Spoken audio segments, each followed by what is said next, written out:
Tous les magnifiques jardins que nous avons dans nos régions, plus de 1000 se visitent et quand ils sont collés à des châteaux, c'est à celui qui aura le plus beau avec des collections, des histoires qui veulent surprendre le public.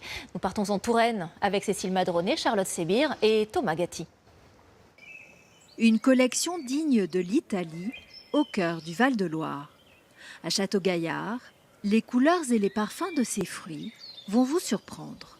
Je suis en admiration, j'ai quelques agrumes chez moi, mais ils sont loin d'être aussi beaux. C'est pas du tout ce qu'on attendait, c'est vrai.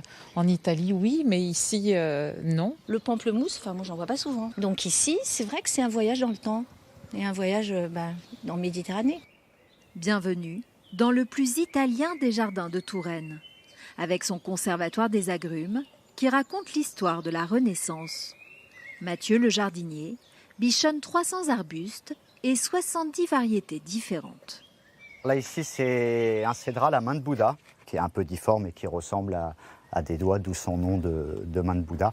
On a du citron caviar aussi, qui ressemble là à un gros haricot. Et lorsqu'on le coupe à l'intérieur, on va avoir plein de billes. Ça peut valoir entre 200 et 300 € le kilo de citron caviar.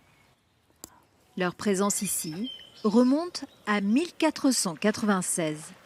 Le roi Charles VIII fait venir un moine italien, jardinier paysagiste.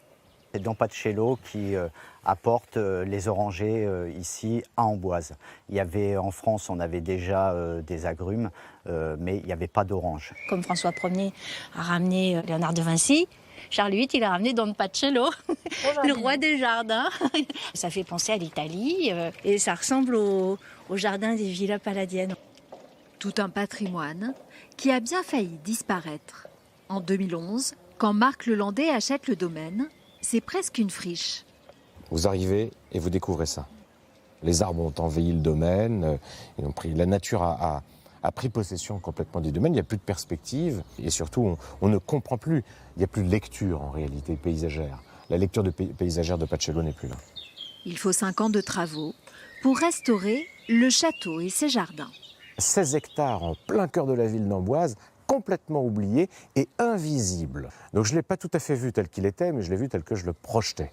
Aujourd'hui, Château-Gaillard résume l'art du jardin à l'italienne, avec une nature apprivoisée et une symétrie qui préfigure les parterres à la française.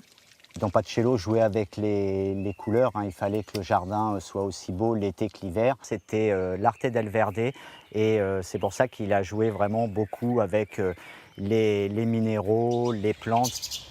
Le charme des jardins, c'est un atout pour les châteaux. À Azay-le-Rideau, en remontant la rivière de l'Indre, on se laisse embarquer par le romantisme de Lillette. Et vous allez marcher dans les pas de 2 amants célèbres. Oh là là, quelle histoire d'amour incroyable. Auguste Rodin et notre chère Camille Claudel. Camille Claudel sculpte ici sa petite châtelaine et écrit des lettres d'amour à Rodin. Une histoire, un lieu. Alors l'une de mes vues préférées. Que Bénédicte et sa famille ont choisi d'ouvrir aux visiteurs. Je vois chaque jour où en sont les roses.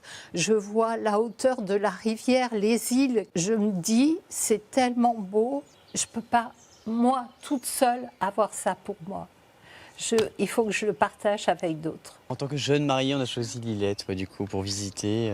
C'est silencieux, on se pose, il y a les petits fauteuils, l'on était tout à l'heure. C'est très romantique. Ouais. On se sent très... On est très bien accueillis ici, avec les chaises longues. En fait, on se sent comme dans une maison de famille.